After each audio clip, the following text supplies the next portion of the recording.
All right, 7th graders. Today we're going to do what might be one of the hardest things you'll have to learn for HTML design, and that's called the div, or the division. When you look at a web page like this one that I've made, you have to keep in mind how you organize it, and we practiced that a little already with tables.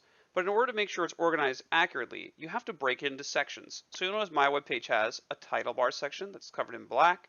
It has this gray section, which is a series of links that you might be able to click on to where I come from, what are my favorite things, and then below here is the actual page we're seeing.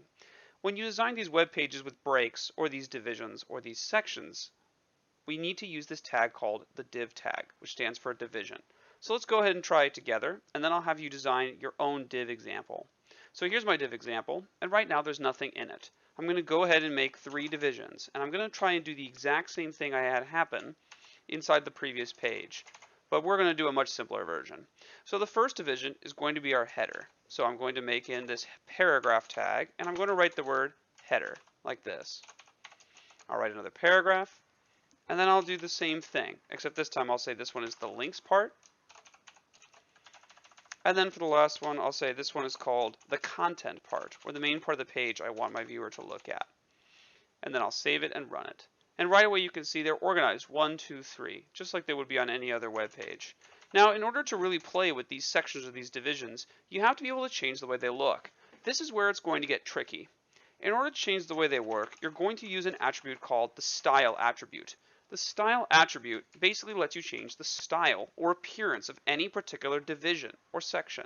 So for example, if I wanted to change the background color, I would put in the section I wanted to change, so background color, and then I would write in the color I wanted and end it with a semicolon. You want to end with this semicolon because it tells the computer the background color is what I'm changing it to this thing, blue, and now I'm done talking about the background color because later we're going to add other things too. So I save it, and you can see it's already a blue line.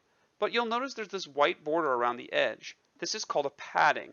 Padding is there to keep the sides of the division away from other divisions. So if we look back at the previous page I showed you, the front page, you can see how there's a little bit of padding here, here, and on the sides of the web page.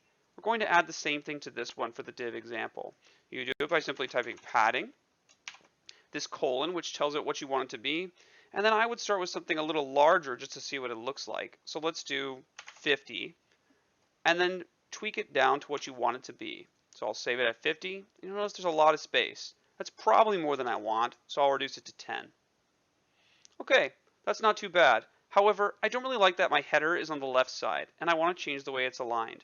Believe it or not, you can do that with the style tag also. It's called the align option.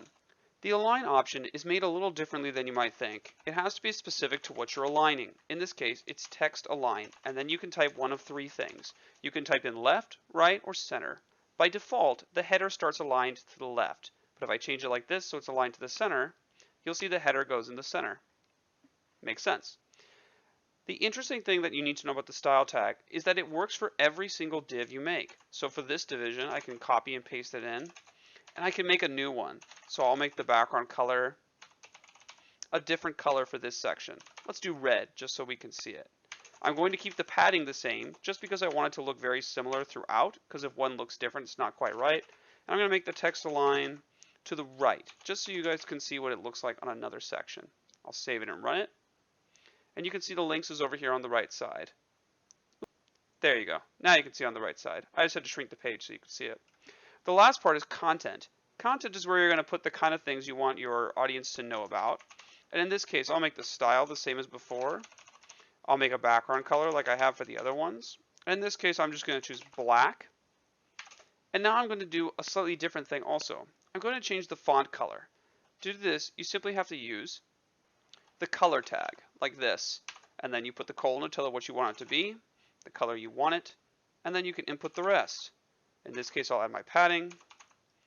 Don't forget the semicolon after each one or it won't make sense. And I'll keep the text alignment the same. I'll save it and run it. Alright, there we go. I have a header, links, and content. There's a lot you can do with this, so I encourage you to play with it by adding things to your divs. And you can do that pretty easily by just making space between them like this, and adding things like images by looking for things that you've had before. You can do this with links by adding stuff you've seen in the past. You can do this with your iframes by adding in things from YouTube. Whatever you think fits best. But play around with it, see what it looks like. To get full points, all I need to do is see this: a header, a links, and content, arranged by divs and with different background colors. Alright, with that said, I think you're ready to get started and try it out. If you have the time, you should go online and see for yourself if you can find more style tags. You can find them pretty easily by just looking on the internet, but the webpage I use the most is this one. It's called w3schools.com, and on it you'll find all kinds of CSS border radius properties and all kinds of other things you can change. Give it a try when you have time, and I think you'll really enjoy what you explore. Alright, that's enough for today, but I'll see you guys tomorrow.